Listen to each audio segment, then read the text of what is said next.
Hey, everybody, this is Sean Albertson. I'm here with a panel of experts on customer experience, and we're here to talk about the state of customer experience right now, the kind of changes that are going on driven by technology and data, and in many cases, AI being a big part of what's going on. Well, it's fundamentally seems to be shifting what CX is and how companies are defining it and how they're planning for it, and it's really impacting those of us in many cases in those roles. So I want to introduce the panel here.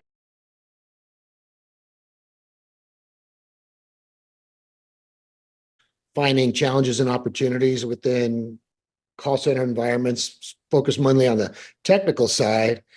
And yeah, I actually started in this industry as, believe it or not, as an agent, taking about 100 calls a day with the phone company. And now what I do is I keep vendors from bending the truth.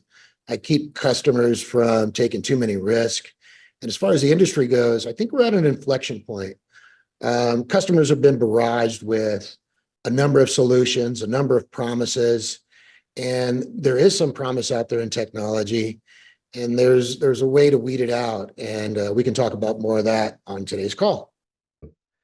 Thanks, Skip. Well, great. Gabe, why don't you share a little bit?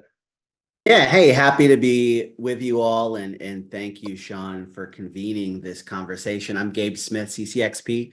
I'm the content manager and associate director for the Customer Experience Professionals Association. Prior to joining CXPA as staff, I was a CX practitioner with the American Cancer Society for several years. And really, I think what's been interesting is that the CX profession's journey has been a combination of remarkable growth and really necessary learning.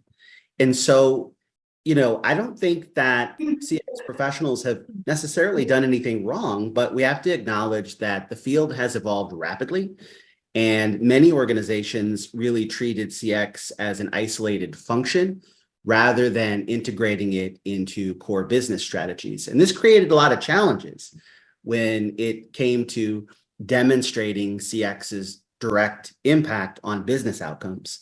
CXPA recently did some research of over 1,000 CX professionals, and what it revealed was that while CX is now increasingly recognized as a critical business discipline, there's still a lot of work to be done when it comes to educating CEOs, educating boards, and educating C-suite on its strategic value. So we've really seen the need to influence leadership's understanding of CX to make sure that it's embedded within the broader business strategies, and it's positioned not just as an operational function, but we've recently seen from some of our Impact Award winners, some proven business impact case studies, that CX works when it's seen by leadership as a driver of sustainable growth and not, that add-on operational function. Good. All right, Gabe, thanks for that. I know we're going to pull on a couple of those threads there for sure. Valerie, introduce yourself. Tell a little bit about your history too. Hi, I'm Valerie Peck. I started up my fifth company this year after selling a consultancy and a journey mapping tool called Suite CX. I've been doing what I lovingly call psychology meets technology and customer intelligence driven strategy for probably, I'm old, 25 years. And CX is really an interesting name.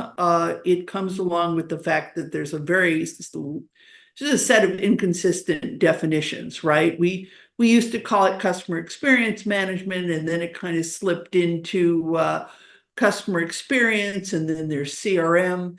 It all revolves around really getting to understand and serve your customers so that they are delighted and come back. I was a partner at a little company called One to One. Same concept, personalization, one to one. You keep hearing the same drum beats over and over. And, we're facing a lot of competitive threats internally. We lose ground to trends like outsourcing, digital transformation, AI-driven bots, right? Every wave of something that comes along seems to get more money and attention to the thing that truly is the most important. And that leaves teams really vulnerable. Oftentimes they're buried in customer success, or I lovingly say they're, CX is marketing is where CX goes to die. People don't understand that it truly is strategic. And now what we're seeing is kind of this relentless focus on backward-looking surveys and NPS scores.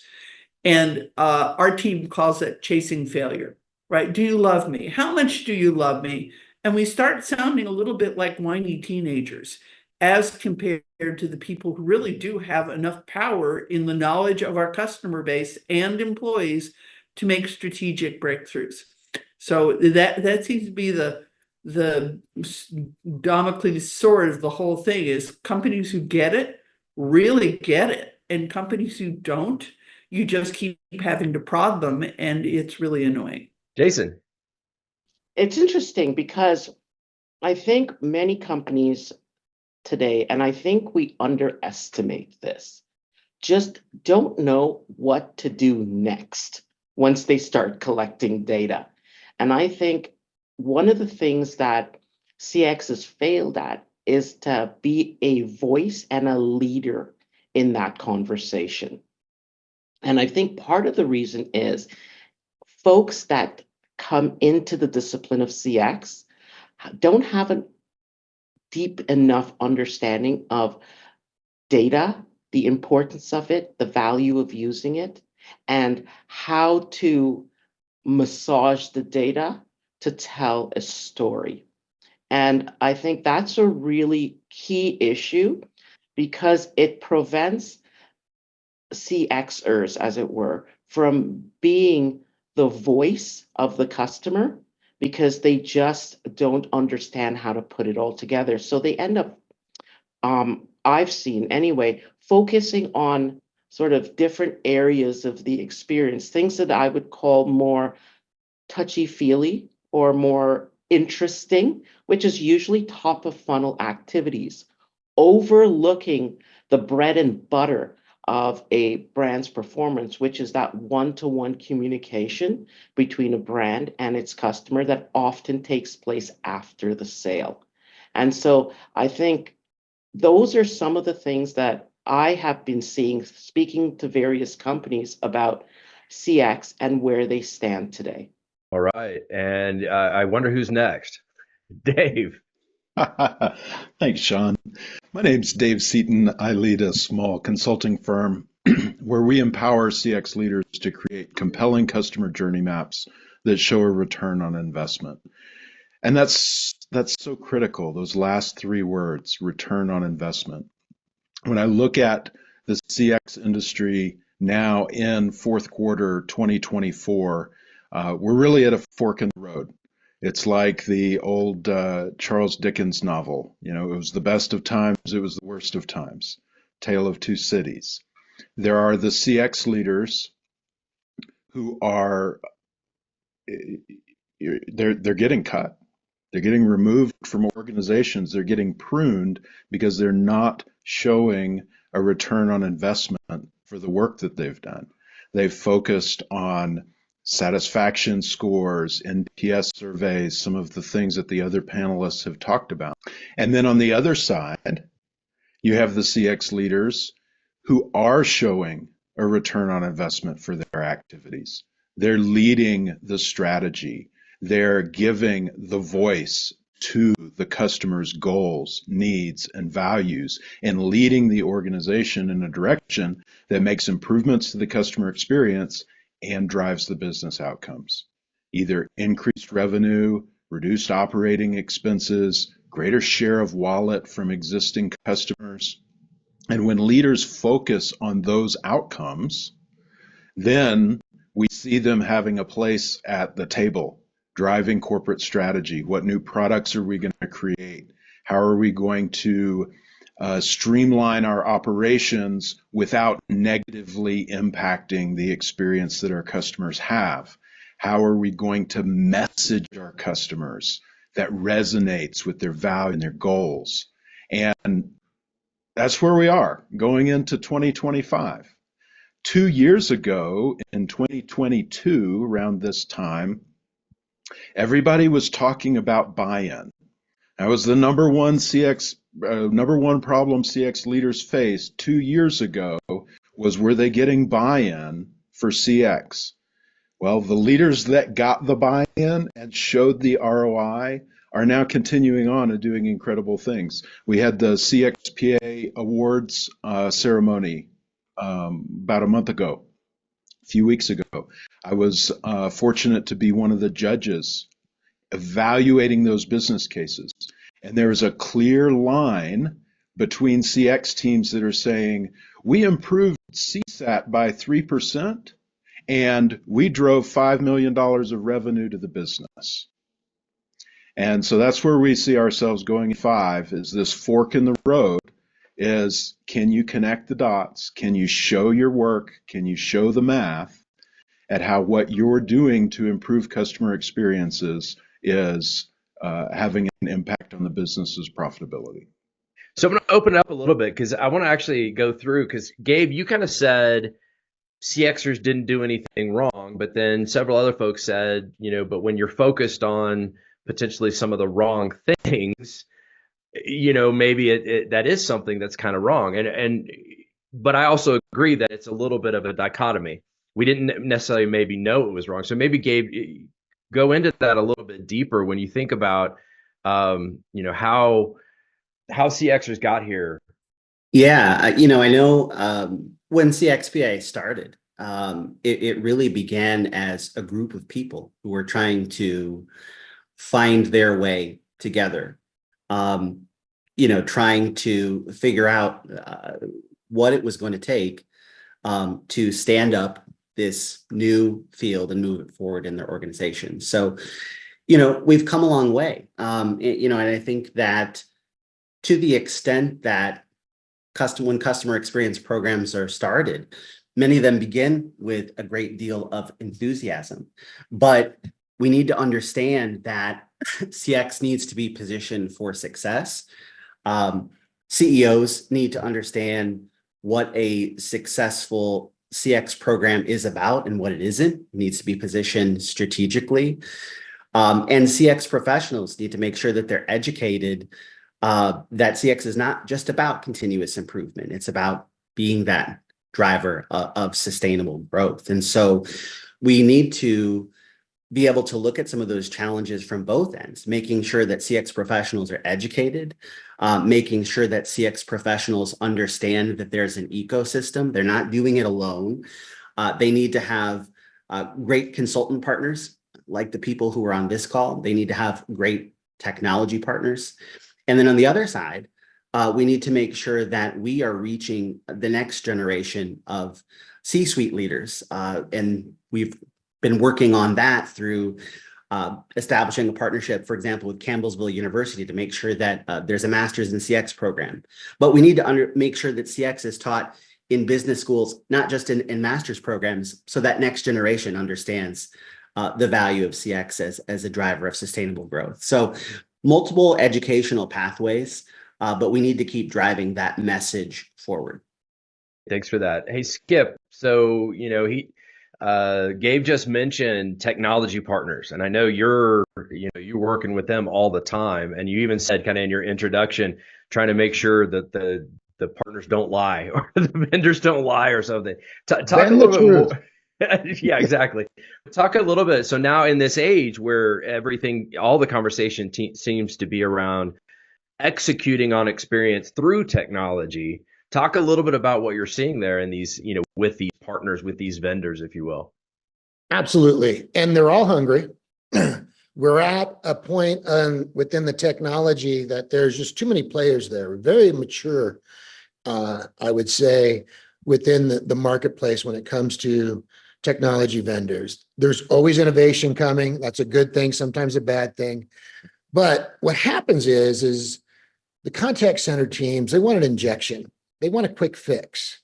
And to Dave's point, I look forward to the potential of partnering with Dave and yourself and bringing you guys in to have these conversations about current state. You heard me talking about, I attack the challenges and provide some opportunities for improvement. And sometimes the painful truth is the hardest pill to accept for these customers. They have to take a look at where they are now. That's what Dave was talking about. Let's map out and see where we are. And that's how you develop, Dave, keep me honest, that ROI, that business case. Because quite honestly, today I can show these guys some relevant options, some options that they should take on a walk, maybe a run, maybe a fly, map all that stuff out.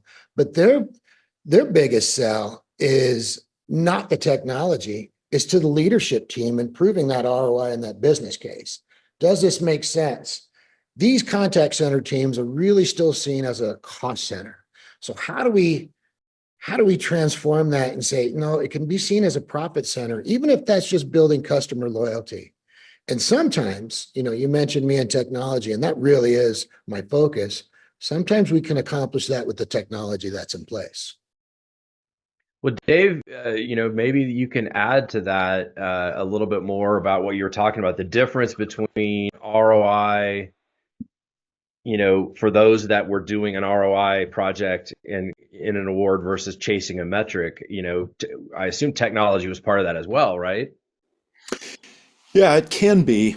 Here's a great example, and I love the contact center. I, grew up in customer support, leading customer support teams. And when we operate in business silos, for example, as a customer service team, as a contact center, we're looking at how do we improve the thing that we do? How do we get faster resolution times? How do we get fewer tickets? How do we get fewer handoffs? And we can get really, really good at improving those processes. But if we zoom out at what the customer is experiencing in their journey, it may be that the customer doesn't need a faster resolution to their problem. They need the company to fix whatever happened in the product or the service that created that problem in the first place. And that's the difference, right, between taking the customer's view and taking a part of the organization's view, is how do we look at that overall customer journey and fix the friction points in there so that the customer is successful in achieving their goal, it's easy for them to do so, and they feel good about interacting with the company. And that's where we see big ROI, is improving that journey, not playing whack-a-mole with pain points in the individual touch points. Yeah. Well, Jason, I know you've got a lot of data, research that has been done around that, and actually going to what Dave just said about speed versus what are you seeing in the data that's driving loyalty for top brands, for instance? Just step back to something Dave mentioned earlier, and I think it's a really valid but an important point that maybe we're digging into. And I think a couple of years ago, we started to see a lot of merging of departments, and under the umbrella of customer experience, trying to break down these silos. And I think the what should I say, the outcome has been that for the most part that these efforts have failed, right? And most of those departments are brought together under the umbrella of CX have pretty much been dismantled now. However, and I think this is the more important learning, it wasn't the departments that needed to come together, it was the data that needed to come together, that to understand the entirety of the customer experience. Because what we've seen over the last 10 years is a proliferation of communication channels. And you can't bring all these departments under one umbrella. It just doesn't work. But what you can do is democratize data. And I think this is something that has really been a sticking point for organizations, because many within the organizations have sort of handed over the keys to data to IT. And I think this is a misstep, because in organizations where that has been done, what inevitably has happened is the ability to share the data and to understand what the data means has been sort of upended. So what happens is, and I think this is something I've seen an undercurrent more and more, the question is, who's going to lead CX? Is it IT? Or is it going to be folks like ourselves who are in the customer experience arena? And my sense is that with the layoffs that have been taking place, IT has started to win that battle, as it were. And that's not good for CX, but more importantly, that's not good for the customer either. Because at the end of the day, IT is focused on building a product, not on building relationships. And that's where CX, I think, really needs to reimagine and understand what its role needs to be in order to be successful. And Sean, that's really some of the things that we've been seeing on the ground more and more over the last 24 months. When it comes to a decision, and the decision's often between IT and CX, IT is retaining, CX is losing. So Valerie, I know that especially as you look at helping companies understand that, again, it takes everyone to create an experience, and so it's this execution across teams. When you don't have one leader, you don't have any leaders, because when it's everyone's responsibility, it's really no one's responsibility. So how have you seen that dynamic shift where, because you said earlier, CX goes to die in marketing. Well, I did CX in marketing and product and pricing and digital and IT and contact center, throughout my career. I've never been in the same department because it was always being moved around. So when you look at executing on a strategy, how do you recommend that or what do you see in the companies that are doing it right and wrong? Yep. First, I want to step back, Jason. You had two great words, innovation and imagination, an initiative. So let's step back even further from that. True customer experience is when a company decides where it's going to buy land and what it's going to build on it based on the customers that are within 25 miles of it. Mm-hmm. Customer experience is really understanding what new products that they might be able to drive through enhanced performance based on the needs that are not yet met in adjacent product lines. So if you're really thinking about the ideal spot where a CX leader is, it's in the innovation lab or in research, because they have access to all that data.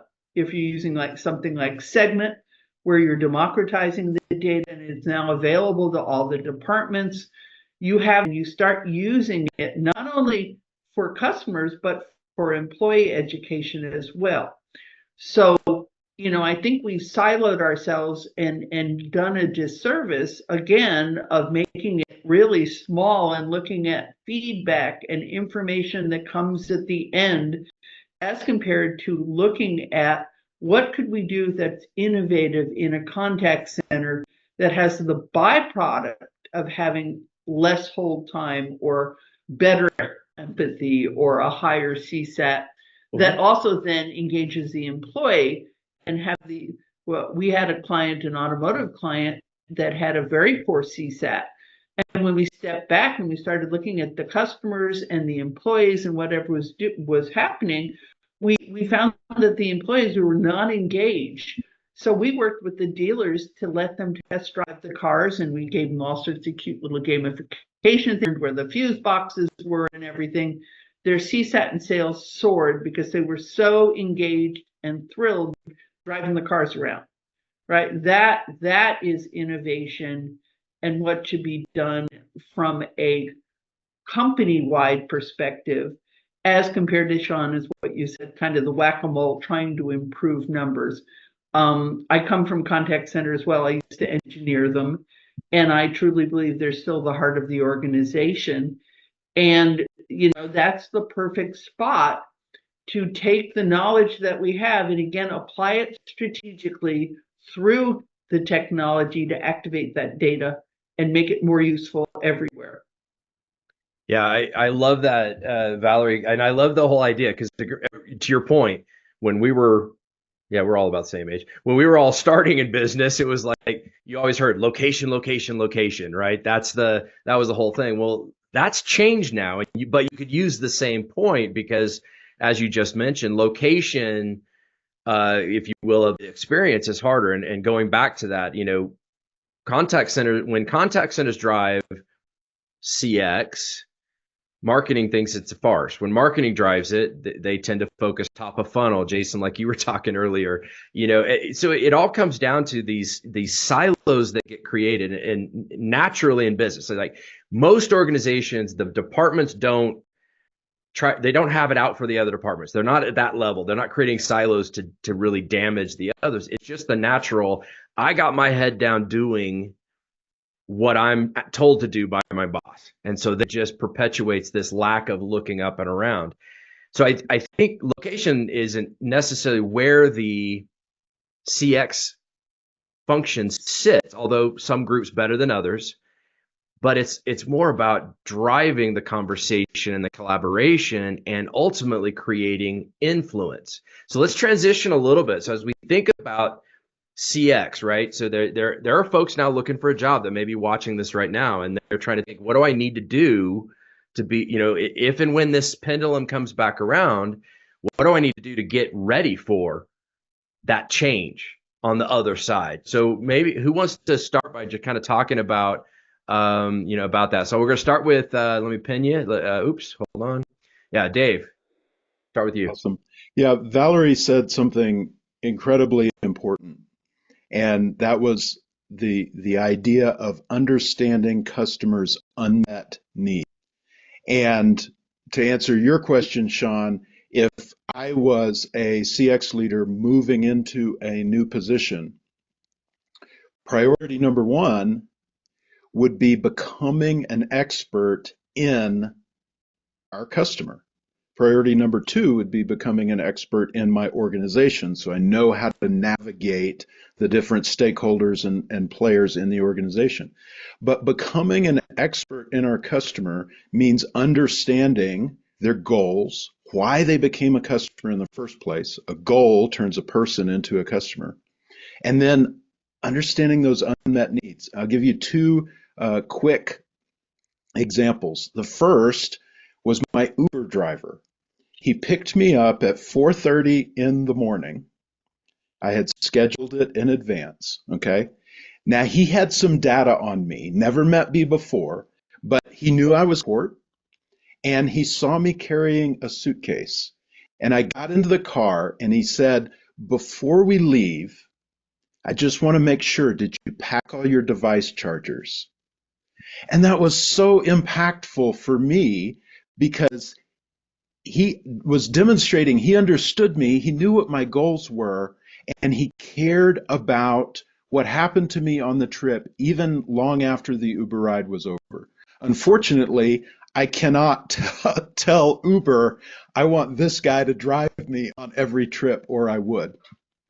The second example is I worked with a client and we mapped the end-to-end journey of their residential customer. And before doing this work, they had no idea who their different customer types were.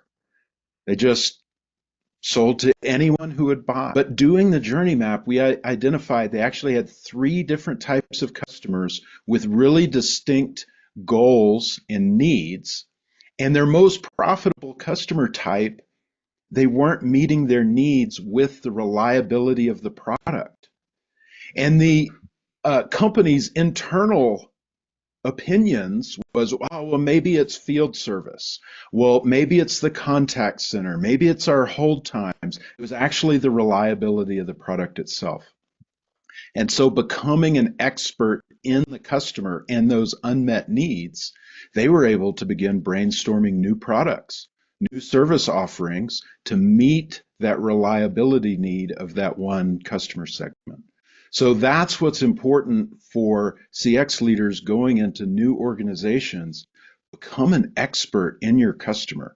Be the person that the other organizational leaders do, saying, What do we need to understand about our customers in order to be successful in this business? Gabe, you were gonna add, what were you gonna add to that? Yeah, no, Dave makes some really, really great points. I mean, I think I would just add a few things. One, you know, in addition to becoming an expert on your customer, CX professionals really need to focus on business acumen.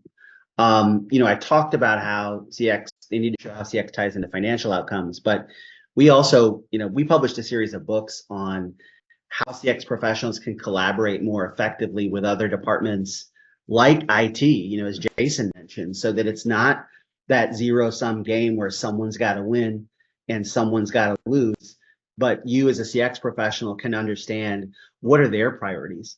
What does success look like to them? What questions can I be asking of them to understand how we can improve customer experiences together and deliver better outcomes together? So, you know, I'd say that's one piece. The next is, you know, it's been discussed, but technology really crucial.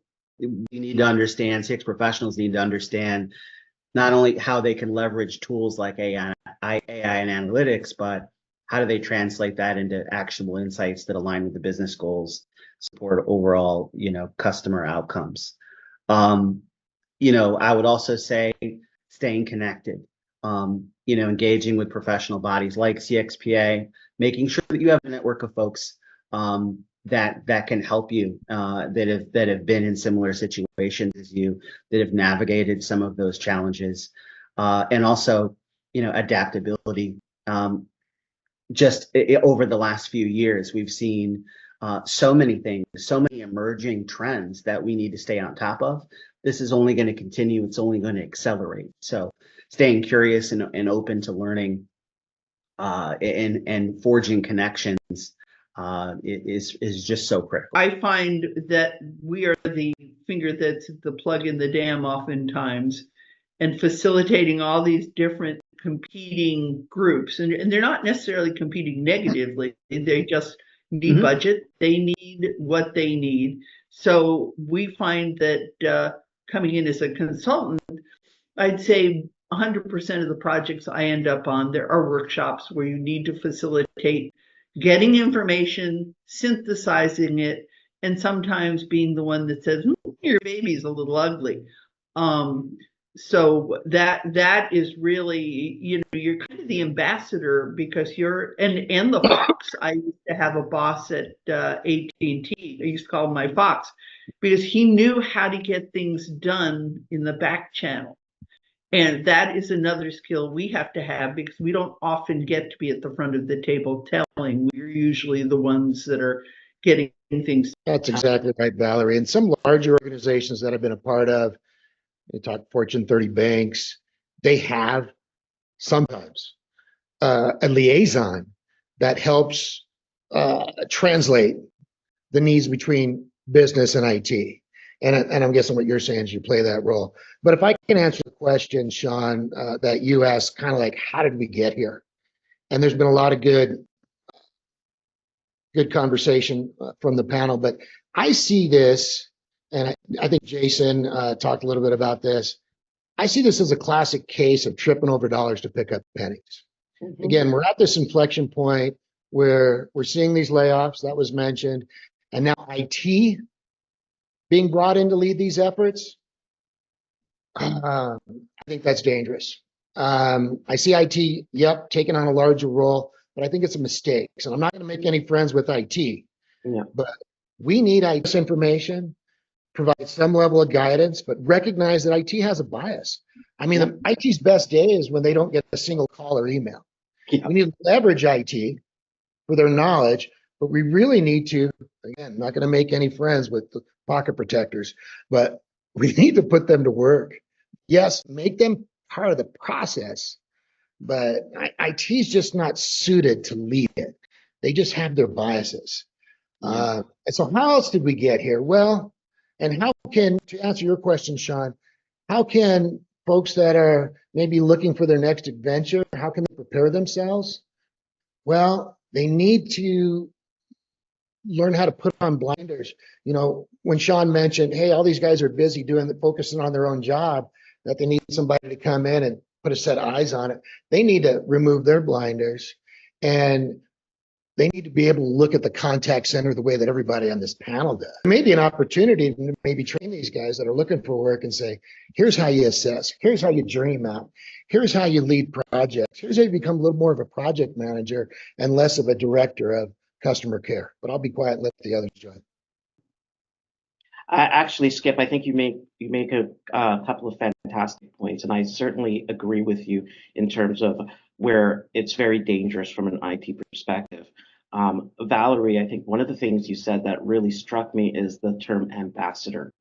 And why that strikes me is, in order to be a good ambassador in the future anyway, and in the area of CX, you're going to have to have enough technical knowledge to be able to push back against IT.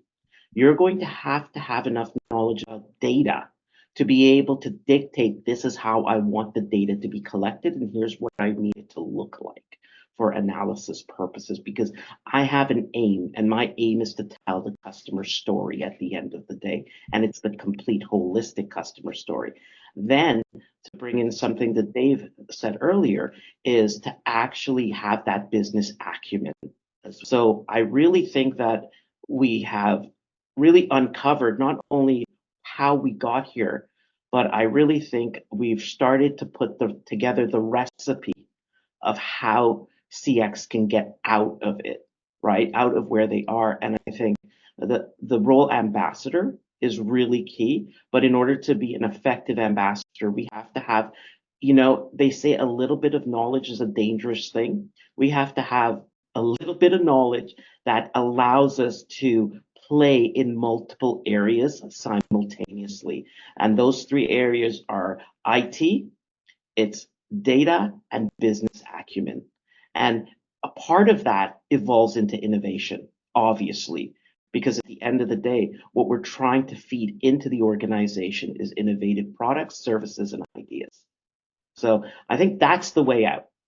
You think that change management would be something in there as well, Jason? Or is that kind of the because again, I'm about to go give a little TED talk at Women in CX, and I kind of went through all of the different departments that you could influence as a CX person, and said, well, what's in it for this group? What's in it for that group? So here's the bait, so to speak, or what's in it for them for marketing, contact center, customer success.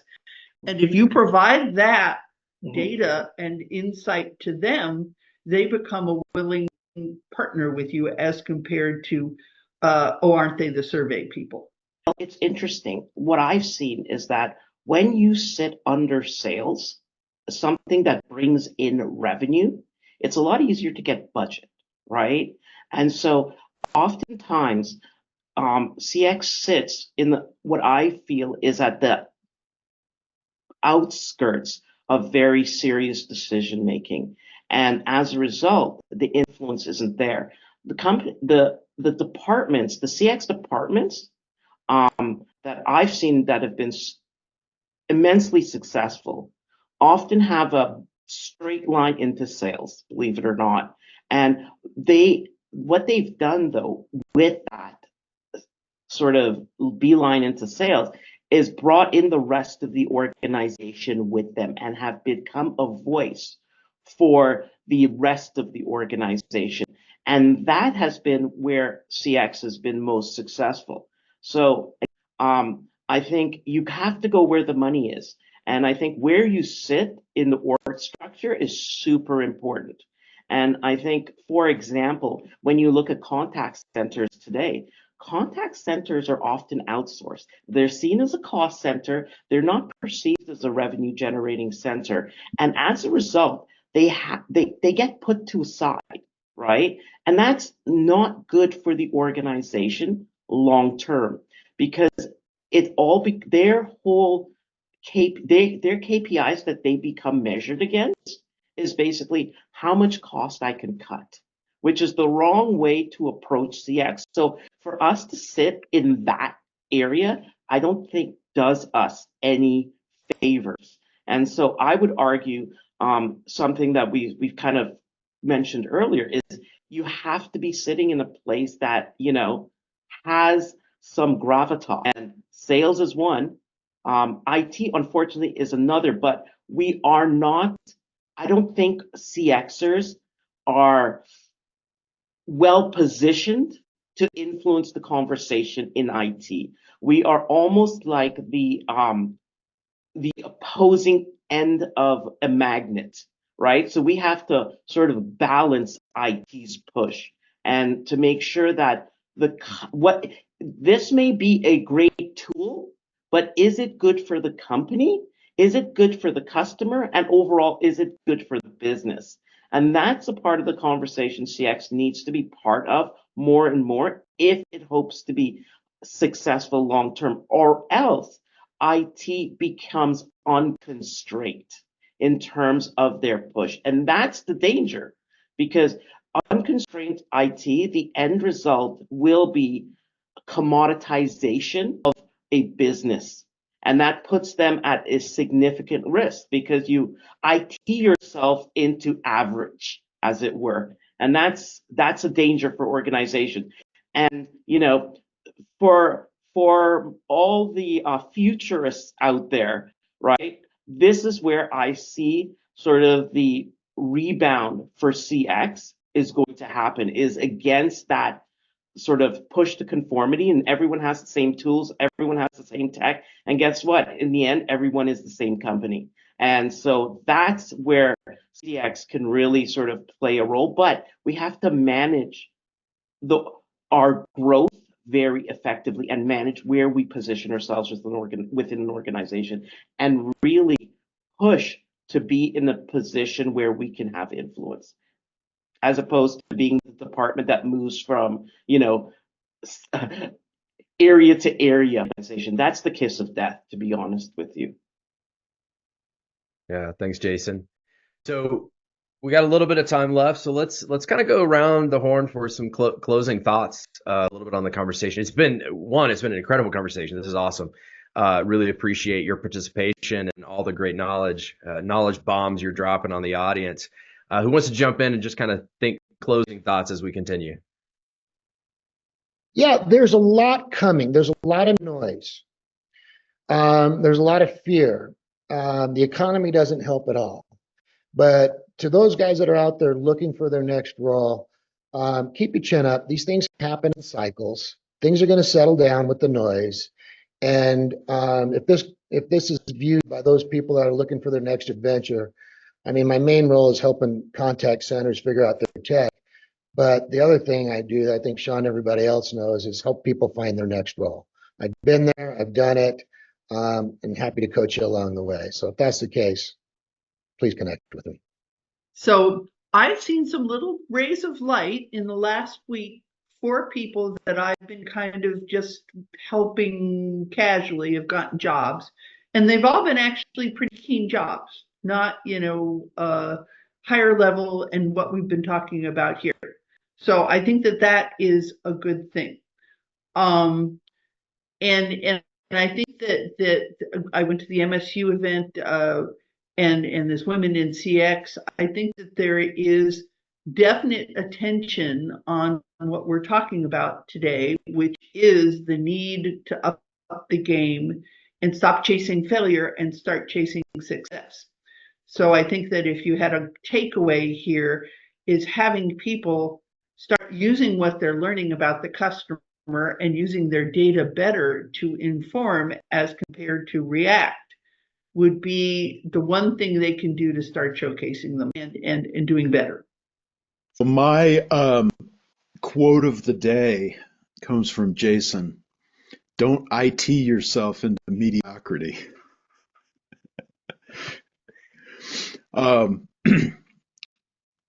To wrap up, we see the layoffs in the news. We see the layoffs on LinkedIn.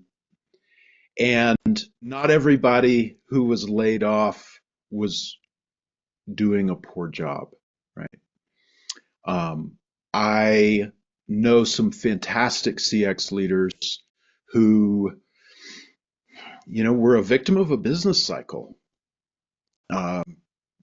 private equity transition or activist investor or leadership change, right? And to Skip's point,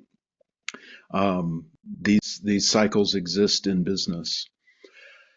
There are also CX leaders that we never hear about.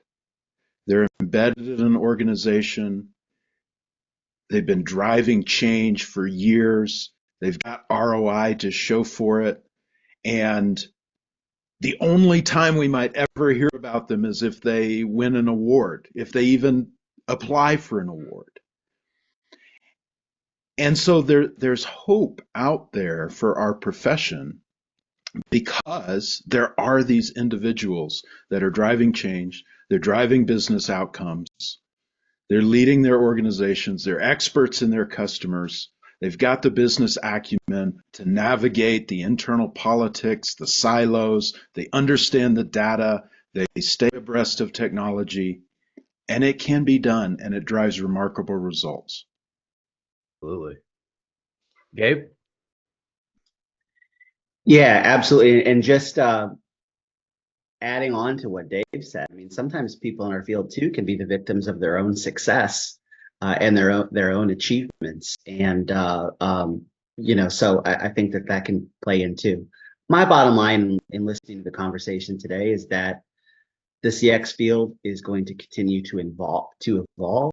So it's really essential to stay curious and open to learning not just new CX knowledge and skills, but learning about your organization, learning about your internal departments and partners and their priorities and opportunities for you to collaborate more effectively. There are tools that are out there. There are great consultants out there, many of whom are on this call. There are publications out there. There are people out there to help you do this. And when you do it, and when you take the time to invest in that learning, that's going to help you understand how you can add more value for your customers, your employees, and your organization. Yeah. Jason? I'd leave it by saying we've become more and more aware that data is king. And without access to data and ownership of data, CX is going to falter.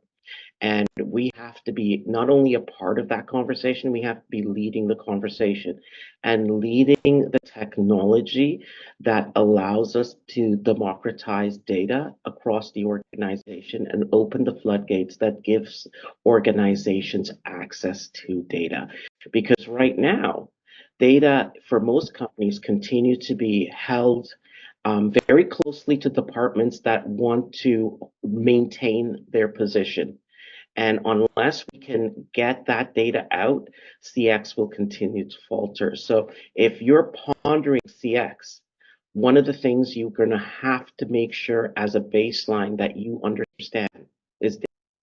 Absolutely. Well, again, thank you everyone for joining. Gabe, Valerie, Dave, Skip, Jason. And for everyone listening, I hope this has been eye-opening and encouraging.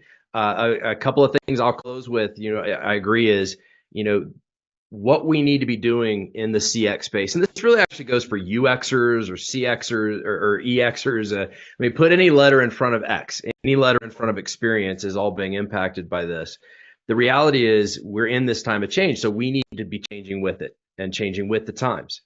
And so we heard several things. Be a learner, because you can't be an expert in your business if you're not a learner and if you're not really pushing yourself every day to learn about the industry, about data usage, about technology, about AI, about anything else coming.